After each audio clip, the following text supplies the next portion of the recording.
Hi everyone, this is Sappho in the woods in the cabin, and I'm Malene. And I would like to, if you don't know me, introduce myself to you and explain to you that I am an idiot. I'm gonna show you and explain to you what this is I've been doing here. It looks really sick, it's not. It is clay cladding that I have finally begun making. Now, these walls of mine are just boards, like you can see, and I don't believe there is any insulation between these boards and the horizontal logs that the house is built out of.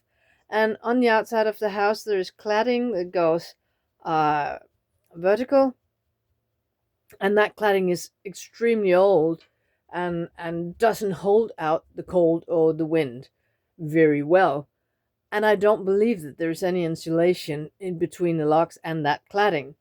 And I don't think there is in here. The guy who owned this house before me was an artist, not a handyman, but he only used the house as a summer house. He did make repairs and he built new stuff and he cut holes here and there and put up boards.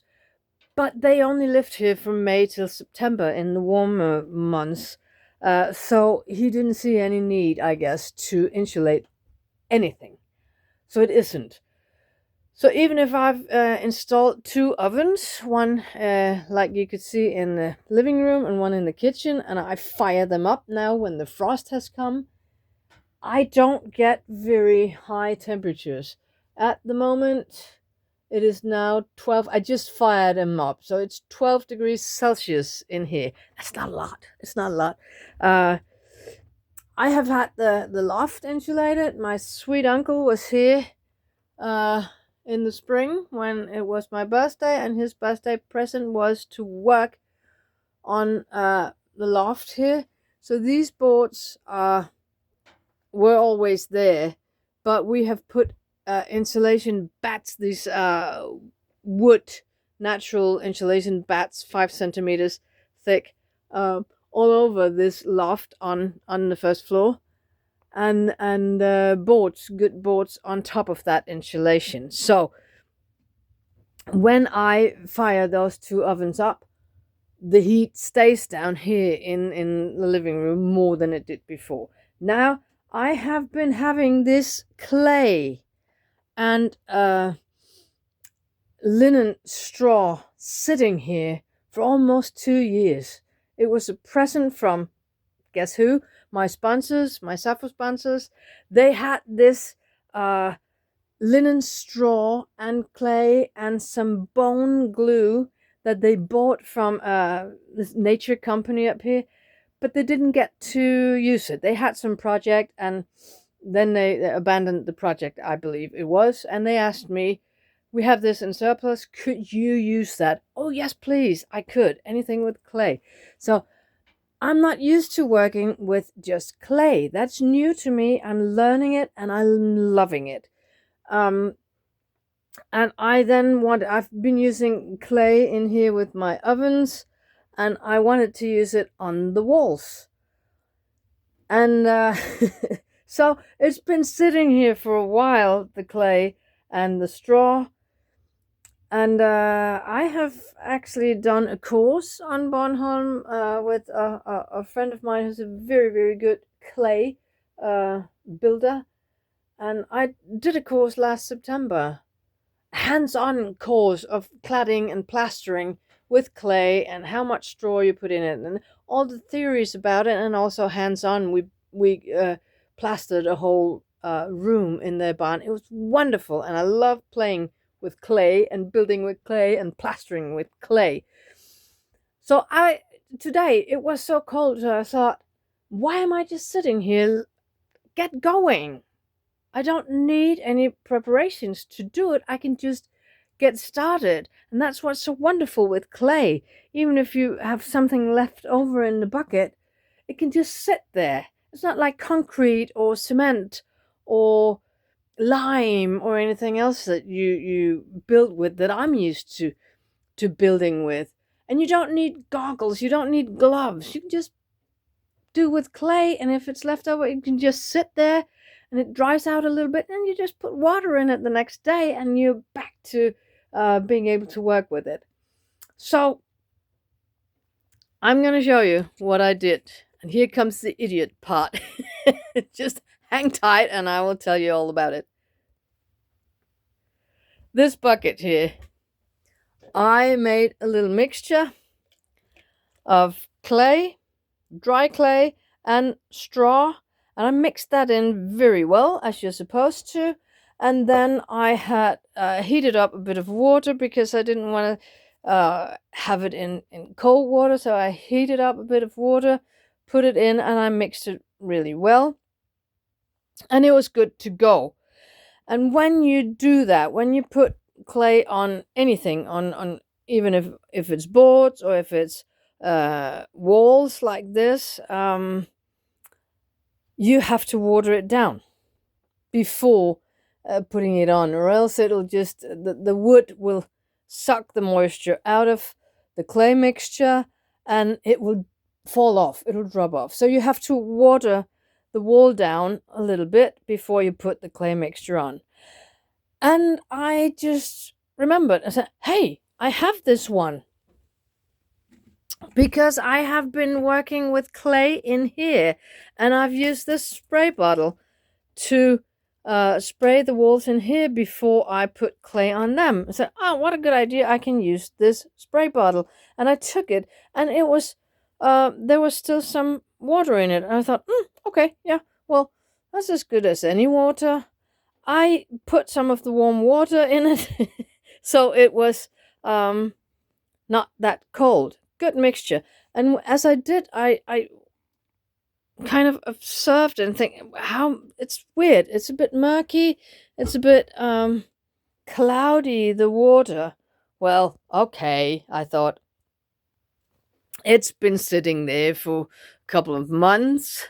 Maybe that's just some clay debris or some sand or stuff in it, but it could spray. It sprayed fine. It came out.